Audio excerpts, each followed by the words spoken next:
Um, it's never a good thing to start a video with So going back to the shipping, so we have fragile items. I had a lot of bad experiences with fragile items with glass. Basically, with that to remedy that, I used to send mason. I used to send mason jars, and these things used to get tore up. Man, it was really bad. One thing that I do nowadays is basically I would wrap it and bubble wrap. You can find bubble wrap at your local Sam's Club. That's where I got mine from, Sam's Club. That was the cheapest one I found. I found one on eBay was slightly more expensive. From my experiences, my local Sam's Club was the cheapest one. So you can find it on eBay. I bought what the hell is it called? The foam, uh, little foam things, and I used newspaper too. So these things work phenomenal. The thing I would have to do was like picture like the mason jar. It came in the box already, so it was pretty big.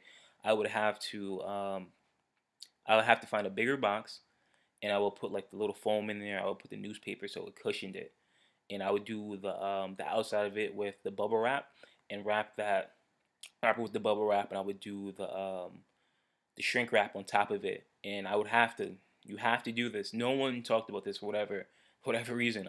I guess it was self-explanatory. You would have to write a bunch of different labels. I used a little little sticky notes, fragile, do not fragile, fragile, fragile, right all over. I had like a little pink, little highlighted sticky notes, and I write it with like marker with Sharpie. It worked out great. Ever since I found that out, I think I only had like one instance where something got damaged, but nothing broke. None of the glass broke. It was when I sent something to France. I sent what's it called? Like a jewelry box out there. Then I wrote fragile on there, but I didn't put enough cushioning. In the United States, it's good, but I guess if it's going on a plane, it's a different story. I end up giving the person back their money, but I'll always recommend going above and beyond when it comes to anything that's fragile. So going back to that, another system you can use would say is for a smaller item. I will put it in one box. So I'll put the item in one box, wrap it up, put the little popcorn things in there or the newspaper in the box, close that, wrap it, put it in a bigger box. Same process, wrap it, shrink wrap it, and put the labels up there, fragile and good stuff, and just put it on the postage. And it worked out great. This system works out phenomenal. It's just taking the extra second, the extra minute out of your time. It's like picture this way: you're gonna take extra 5 seconds, extra 2 minutes, extra 5 minutes to secure your money. You're gonna take 5 minutes to secure the $100, to secure the $20. Is it worth it? Some people make $20 an hour, but you just secured your money with 5 minutes or 2 minutes. And it's just about going above and beyond for your buyers, for who are, your customers.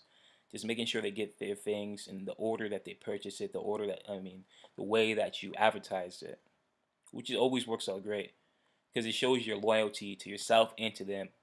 What I mean by loyalty to yourself, which is having a good brand, having a good store, having good products, and it just shows.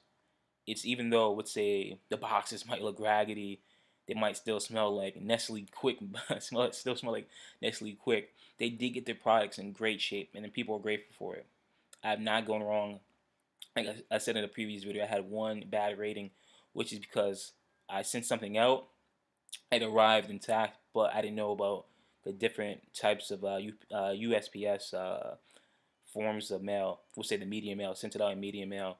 But you guys know that. You guys learned it from my mistake. Don't lose that $30 that you don't have to. Alright guys, I'll see you in the next video.